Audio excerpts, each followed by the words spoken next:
Well, it's my story.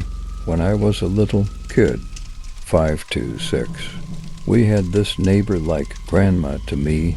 I'd go over and have snacks, and she had a Mr. Potato Head I played with that was her now adult son's toy.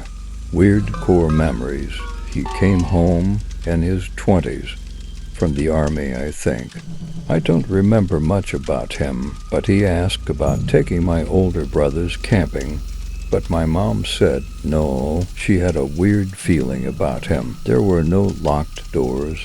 Everyone trusted each other. My mom saw him at our little store with bee stings all over and was concerned. He said he got them at the creek. She thought that was weird because that's just not a thing where we went all the time. But okay. A little while later, not sure how long, the news said there was a murder of some campers out past where we live. No leads. People were shocked. This doesn't happen here. My mom remembered her weird feeling and the bee stings that didn't make sense. She called the police to say, hey, probably nothing, but here's what I got.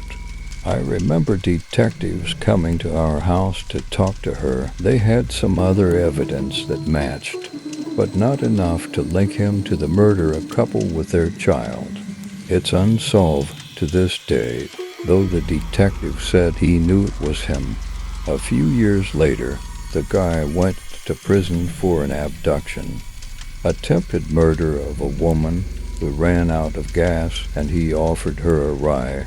She lived, thank God. About 5 years ago, my mom started dating a guy she met on a dating site. That part is fine. I had recently started dating the woman who would later become my wife, and we had met online. I'll just refer to her as my wife for this story. Anyway, my wife and I never really liked this guy. We didn't think he was mean or anything like that, just a little creepy. He was quiet. He kept his eyes closed a lot and occasionally said odd things like offering my wife a chocolate and then popping one in his mouth, closing his eyes and moaning as he let it melt in his mouth. One time my wife and I were visiting my mom, but she got called into work, so we waited at her house. Her boyfriend was over, but he spent the entire several hours just hanging out in her bedroom with the door closed. Just before Christmas, my mom and this guy started having some difficulties. My wife and I were visiting her for the holidays, and she dropped all of her problems on us, and we listened carefully and told her our opinions and suggested that she would be better off without him. She already had her mind made up, though, and decided to break up with him. On Christmas Eve, we spent the night at my mom's and got up early on Christmas morning to visit my dad at his house. We didn't plan to spend the night at my dad's, but we got snowed in, which was actually a nice Christmas surprise. The next day we left as soon as we could get through the snow, and my wife suggested that we stop by my mom's house on the way so that we could see if she was okay. My wife just had a really bad feeling about my mom's ex-boyfriend. My mom's car was in the driveway, but that doesn't mean much because she lives close enough to work that she often walks, and it hadn't snowed in her town. She also never locks her door, which drives me crazy, so we let ourselves in. That's when we see blood oozing out of the refrigerator's water dispenser. It had filled up this bowl container and was leaking onto the floor and had made a puddle. My wife screamed and I freaked out. I fully expected to see my mom's head in the freezer. I nervously opened the freezer to find a bag of frozen cherries that had been opened, crammed into the freezer so that it fell onto the ice dispenser and melted. True story time. I was about 4 or 5 years old and my parents had just separated. My mom was living in a 2-bedroom apartment. I had my own room, but I preferred to sleep in her bed whenever I was staying with her. Our 2 bedrooms were at the end of a hallway directly across from each other. Our apartment was on the first floor, and I remember that it was in the middle of the summer, and my mom had a window open her room, which was directly behind the bed above the headboard. Anyways, I woke up in the middle of the night and remember sitting up and seeing that our cat was sitting in the door frame of my mom's room. Her door was open, and you could partially see into my bedroom. This was strange because our cat was typically always in bed with us. As I was watching him, he walked into my bedroom and meowed. I turned to face my mom and wake her up.